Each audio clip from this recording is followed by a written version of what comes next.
Bonjour, dans les précédents épisodes, nous avons vu ce qu'était la charge mentale. Et aujourd'hui, j'avais envie d'être dans le concret. J'avais envie de t'apporter des solutions, j'avais envie de t'apporter un petit peu de bouffée d'air et de fraîcheur.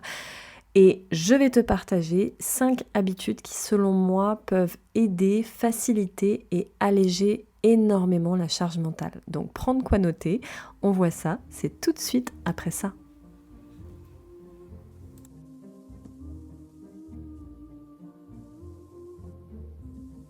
Je suis Shakti, femme louve, chamane, tisseuse d'histoires et chanteuse d'âme. Je lead, j'écoute, je transmets, j'inspire et j'éveille. Un peu sorcière, un peu celle qui, un peu fée, je crée et guide les femmes à retrouver leur essence et à créer leur légende personnelle. Tisse ton histoire et retrouve ton plein pouvoir. Telle est ma devise. Alors aujourd'hui, on parle donc des 5 nouvelles habitudes à avoir parce que la charge mentale, ça part pas tout de suite comme ça. Ça demande du temps, de la maturation aussi pour arriver à le faire reculer un petit peu dans notre vie. Et comme tu le sais bien, c'est souvent avec nos habitudes de vie qu'on peut transformer des choses. Donc aujourd'hui, j'avais envie de te parler d'habitude. Mais je ne vais pas te mettre la pression parce que rien qu'en posant le mot habitude, c'est comme si je te donne une injonction que c'est ce que tu dois faire tous les jours, etc. Donc c'est sûr que plus tu vas le faire, plus ça va t'aider. Mais j'ai envie que tu sois douce aujourd'hui avec toi-même et j'ai plus envie de te dire, voilà 5 habitudes ou outils qui pourraient t'aider pour lutter contre ta charge mentale, pour peut-être pas lutter, mais pour apaiser ta charge mentale. Voilà, on va plus le mettre dans ce sens-là. Parce que l'idée, c'est que je veux pas que tu partes un peu comme une guerrière, comme un combat. Je veux vraiment que ce soit fluide, que ce soit harmonieux, que ça te permette de te retrouver, de te ressourcer pleinement. Donc, prends de quoi noter, comme j'ai dit, parce qu'il va y avoir des choses. Je te partage 5 nouvelles habitudes. Alors, la première habitude, je sais que vous êtes toutes très habituées à faire des to-do list. Et aujourd'hui, je vais t'inviter à mettre ta to-do list de côté. Ça ne veut pas dire qu'elle n'est pas essentielle, mais c'est que parfois, je me rends compte auprès de moi-même et des clientes que j'accompagne que en posant une to-do list, en fait, ça n'enlève pas la charge mentale. Au contraire, ça nous met encore plus de poids, encore plus de pression par rapport à ça. Donc la première astuce que j'avais envie de partager avec toi, c'est de mettre ta to-do list de côté et plutôt que de te mettre une liste des choses que tu n'as pas fait et que tu dois encore faire, eh bien tu vas te poser en fin de journée pour faire ta did list. La did list, c'est tout simplement la liste des choses que tu as faites. Parce que très souvent, on passe notre temps à voir ce qu'on n'a pas fait et on ne regarde pas suffisamment ce qu'on a fait. Et je peux t'assurer qu'après avoir pris le temps de faire ta did list des choses que tu as fait dans ta journée, tu vas être surprise de voir le nombre de choses que tu es capable d'accomplir en une journée. Et du coup, tu seras fière aussi de voir que, waouh, j'ai déjà fait ça, c'est déjà super. Deuxième habitude, c'est le temps. Alors le temps, c'est souvent très complexe. Je ne sais pas si tu es comme moi, mais parfois on pose des choses comme ça et puis on se dit ouais, je suis large, j'ai le temps. Donc on finit par se rajouter des choses dans notre emploi du temps, de le surcharger, parce qu'on n'a pas bien évalué le temps qu'il nous fallait. Et il y a une différence entre alors c'est ma deuxième astuce, c'est le TE et TR, le temps évalué et le temps réalisé. Alors, dans les premières fois, moi, ça m'a fait un petit peu bizarre. Puis en fait, quand je l'ai fait, je me suis rendu compte que ça avait vraiment beaucoup de sens. C'est que, je vais te prendre un exemple, dans une journée, tu vas te fixer 3, 4, 5 rendez-vous. Et tu vas t'apercevoir qu'à la fin de la journée, t'en peux plus, que tu as passé ton temps à courir, que tu étais en retard partout, que voilà. Et le but, c'est de prendre déjà une première semaine, en tout cas un premier temps, où tu vas juste observer. C'est-à-dire que tu vas te noter un rendez-vous et tu vas estimer le temps que ça va te prendre. Et ensuite, en fin de journée, tu mettras le temps réaliste que ça t'a pris. Et alors c'est souvent très très drôle parce que genre je vais faire un gâteau, ça va me mettre 10 minutes et en fait on se rend compte que ça fait pas du tout 10 minutes, hein, ça fait 20 minutes le temps de faire le gâteau.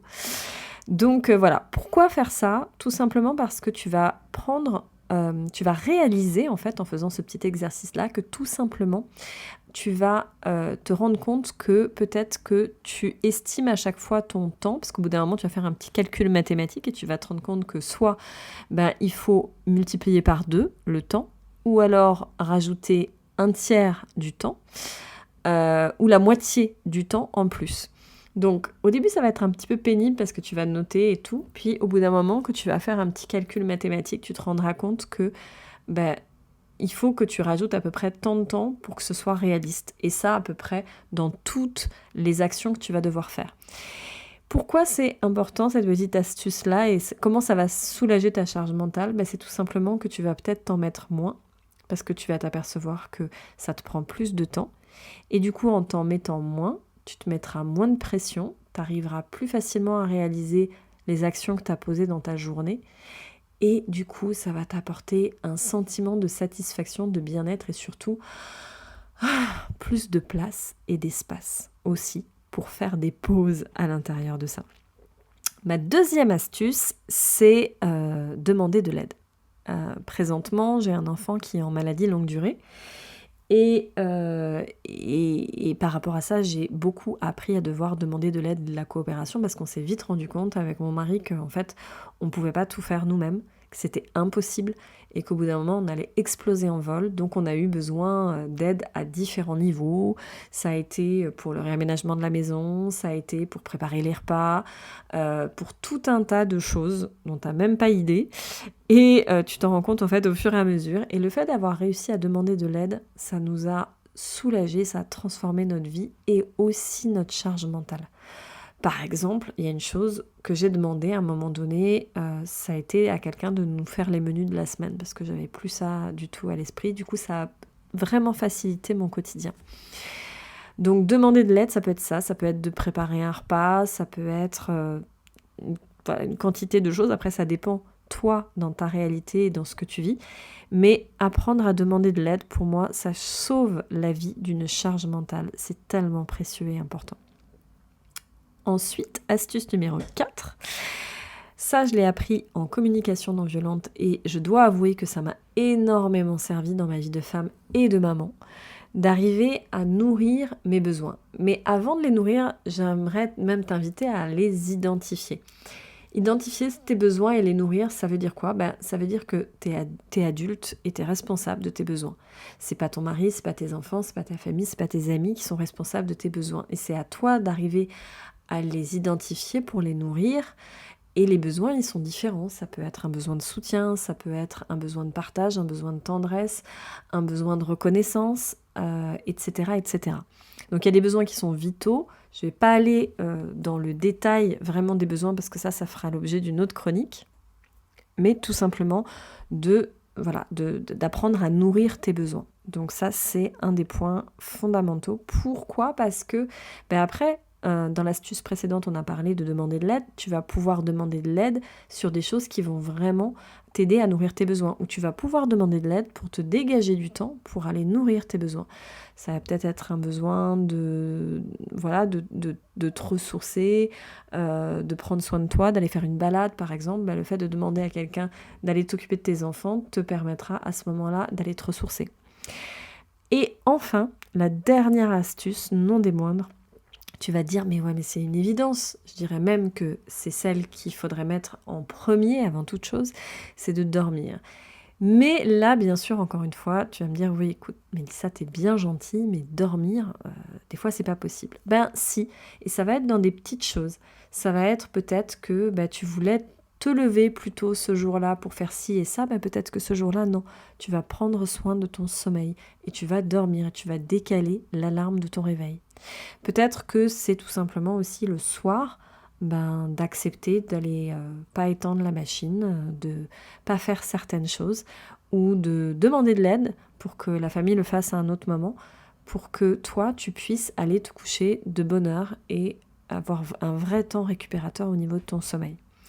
Mais ça peut être aussi Si t'as pas eu le temps, le soir, le matin, que t'es super challengé, peut-être de t'extirper pour aller faire une mini-sieste de 15 à 25 minutes. Je te renvoie au podcast sur le sommeil que j'ai fait. Ça peut être aussi tout simplement ça pour avoir vraiment un temps récupérateur. Voilà, parmi ces 5 nouvelles habitudes, quelle est celle que tu embarques avec toi, celle que tu vas peut-être mettre en application, où tu te rends compte que oui, ça c'est un point qui est important, qui pourrait même faire complètement la différence pour toi. Est-ce que ça serait la deed list? Est-ce que ça serait autour du temps? Est-ce que ce serait le fait de demander de l'aide, d'identifier, de nourrir tes besoins, ou tout simplement de dormir? Mets-le dans les commentaires, ça me fera vraiment plaisir de te lire et de voir quelle est celle qui résonne le plus pour toi en ce moment. Peut-être que même t'en as d'autres, alors n'hésite pas à les partager. Partage ce podcast avec d'autres femmes qui peut-être dans ton entourage auraient bien besoin de ces 5 habitudes, de ces 5 nouvelles habitudes. En attendant, je t'invite à aller plus loin en allant sur mon site www.rêvecréetransmet.com. J'ai pas mal d'outils, d'informations et de programmes aussi pour pouvoir soutenir ta vie de femme, pour pouvoir t'aider à te ressourcer et à te retrouver pleinement. Donc n'hésite pas à aller faire un tour sur mon site et je te souhaite une très très belle journée et je te dis à très bientôt.